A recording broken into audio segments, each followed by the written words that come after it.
Boa noite, tudo bem? Apprendre à parler portugais quand on parle déjà français, c'est pas très difficile. C'est parce que ce sont deux langues proches, avec une origine commune assez récente.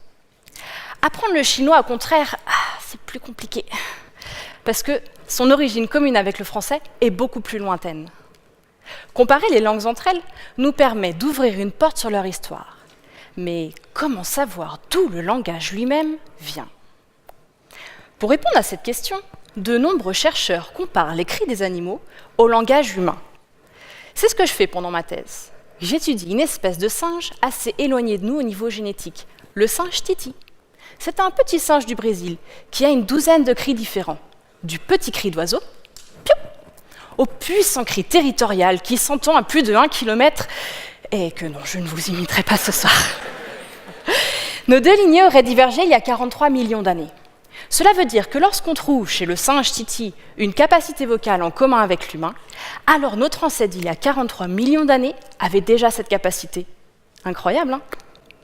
Moi, j'étudie ces cris d'alarme. Il en a deux types, qui l'arrangent en phrases. Avant que je commence ma thèse, des chercheurs de notre équipe avaient placé différents prédateurs empaillés, au sol ou dans les arbres. Et ils avaient montré que les singes titi pouvaient indiquer qui et où était le prédateur, juste en arrangeant ces cris dans un ordre particulier. C'est donc sur cette lancée que j'ai commencé ma thèse, ma principale question étant comment les singes titi comprennent ce message d'alarme.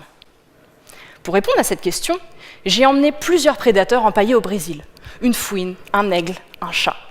Je les ai placés au sol ou dans les arbres.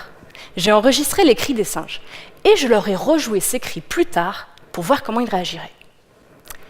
Mes premiers résultats semblent en fait montrer que les singes titi ne donnent pas d'informations sur l'endroit où le prédateur est. Et j'ai donc commencé ma thèse en contredisant les célèbres résultats d'une de mes directrices. Voilà, un peu tendu comme début de thèse. Mais bon, mes résultats montrent tout de même que les singes titi utilisent des cris spécifiques pour désigner quel prédateur est présent, et que les autres singes comprennent clairement quel est le message. En d'autres termes, les singes titi utilisent les cris d'alarme de la même façon que nous utilisons des mots, chat, aigle.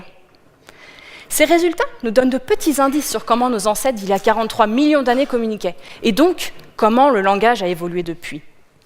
Lorsque je compare les cris des singes au langage humain, je fais une plongée dans l'histoire de l'humanité. Mais c'est une histoire lointaine, encore plus loin que les pyramides, encore plus loin que les hommes préhistoriques. C'est une plongée dans l'histoire de l'homme avant qu'il soit homme. Merci.